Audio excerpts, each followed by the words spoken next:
What the f is, dude, I'm like tripping myself out now. Which one is unilateral and which one's bilateral? Unilateral is one. It's like a chicken or the egg shit.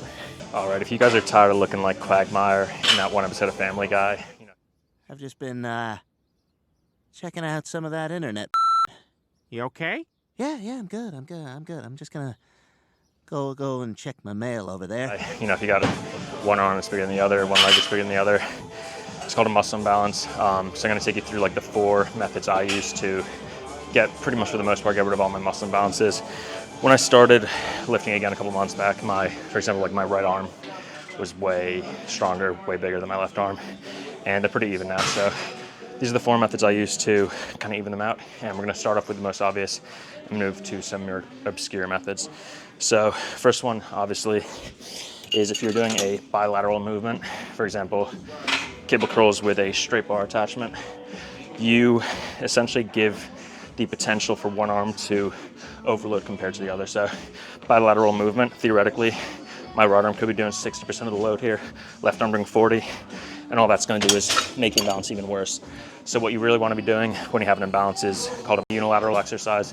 So instead of doing a 2-handed cable curl with the straight bar, we're going to swap over to just a regular D handle, train each arm individually. So that is the most obvious and the first of the 4 tips. So I'm going to jump into a set here of D handles, one-sided, and then we'll move on to the next tip. So we are now jumping into the D handles, the unilateral movements, and perfect segue into tip number 2. So tip number 2 is to always train your weak side first. So for example, if I'm weaker with my left hand, what I'm gonna do is start with my left arm, and let's say I get 10 reps, for example. When I go to my right, my stronger side, even if I can get 12 or 13, you're gonna cut it off once you hit 10. Essentially, you're just matching the number of reps with your strong arm that you hit with your weak arm.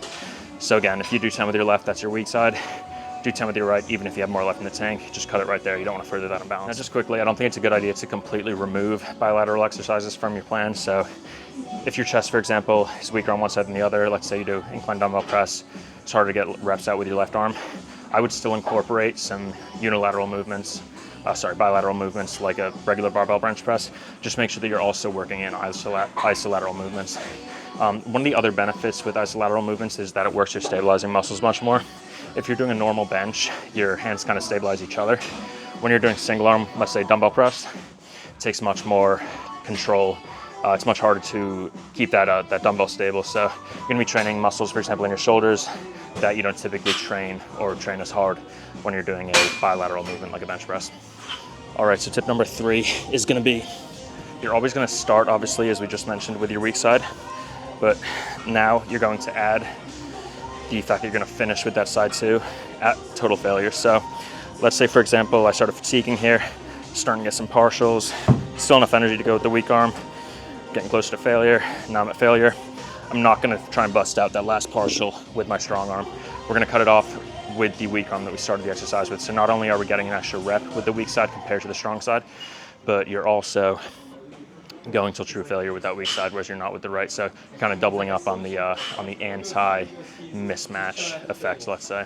All right, so for the last and final tip, this is one that you can actually incorporate when you're hitting a bilateral movement like a bench press.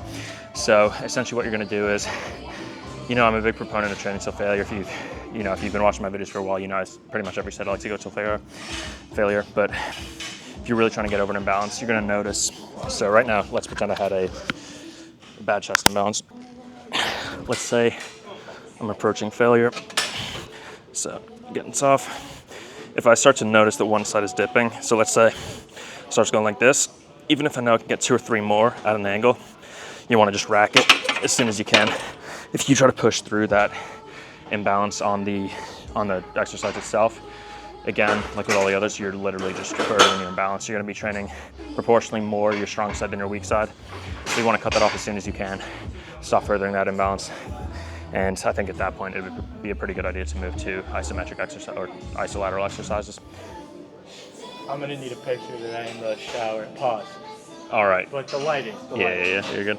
All right, so I know I said 4 tips, but did recall that I actually have a 5th one. So The fifth is going to be kind of something you want to do whether you have imbalances or not, but it's going to be just switch up your routine every once in a while. A lot of people get locked into doing the same thing week after week after week, but there's no growth without shocking the muscle. So if you're noticing like your progress is slowing down, or if one side of you is not keeping up with the other, just change things up, hit stuff from different angles, use a cable if you're using a machine, use a machine if you're using free weights, just switch everything up, shock the muscle, and you're pretty likely to see new growth. So that's tip number 5. All right, so just to recap on all 5 tips again, hopefully I can remember them. Number 1 is gonna be focused on isolateral movements instead of bilateral movements. Number 2 is gonna be always start an isolateral exercise with your weak arm. Number 3 is gonna be don't just start, but finish with your weak arm so you get an extra rep. You also guarantee that you go to true failure with the weak side, and you don't on the strong side, which is going to just help with the imbalance overall. All right, here we go. Lock in. All right, tip number 4 is going to be when you are training a bilateral movement, like a bench press, for example, when you start to notice one side taking over the exercise, cut the rep right there. Even if you know you can get a couple more partial or full reps, if you're a little off balance, just cut the exercise right there. You don't want to further that imbalance. And then the bonus tip number 5 is to just switch things up. A lot of people get stuck making no progress because they're not shocking the muscle anymore. One of the biggest factors to muscle growth is new stimulus. So keep changing up your stuff. If you notice an imbalance start to develop and those 4 tips aren't closing the gap for you, just try switching things up.